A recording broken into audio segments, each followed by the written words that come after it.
मनसेकडून महायुतीला पाठिंबा दिल्यानंतर राज ठाकरे यांच्याकडून महायुतीसाठी प्रचार सभांचा धडाका सुरू झालाय। अशातच आज मनसे अध्यक्ष राज ठाकरेंची कल्याण लोकसभेच्या कळव्यात प्रचार सभा त्याचं आयोजन करण्यात आलंय। सभेपूर्वी राज ठाकरे आनंद दिघेंच्या आनंद मठाला भेट देणार आहेत। यावेळी मनसे नेते अविनाश जाधवांनी सभास्थळाची पाहणी केली। दरम्यान अविनाश जाधव यांच्याशी बातचीत केली आहे आमचे प्रतिनिधी शुभम कोळी यांनी।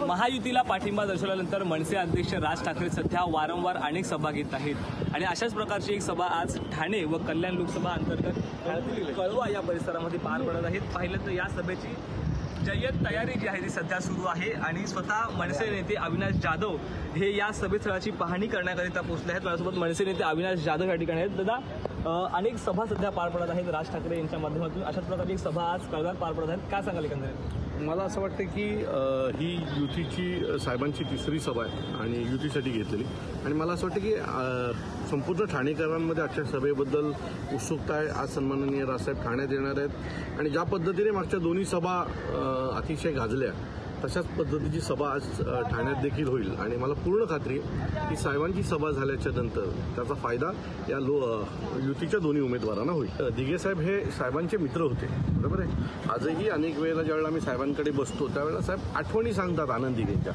मला वाटलं ते साहेबांचं प्रेम होतं आणि म्हणूनच साहेब आज आनंद आश्रमाला भेट देतात। एवढी वर्ष साहेब का नाही आली? मला असं वाटतं की ते तिथे साहेब गेल्याच्या नंतर उद्धव ठाकरेंकडनं सेनेच्या नेत्यांना त्रास व्हायचा ठाण्याच्या, म्हणजे ते कसे आले काय आले असे अनेक प्रश्न त्यांच्या समोर यायचे।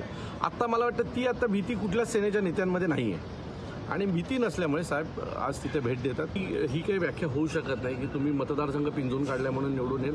मला वाटतं की ह्या सगळ्या ह्याच्यामध्ये महत्त्वाचा दिवस असतो तो मतदानाचा आणि मतदानाच्या दिवशी जो मतदार काढतो तो विजयी होतो।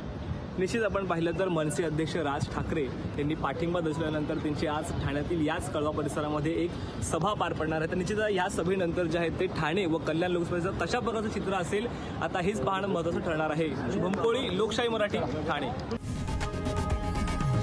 लोकशाही मराठी ऐका, पहा, जागरूक रहा।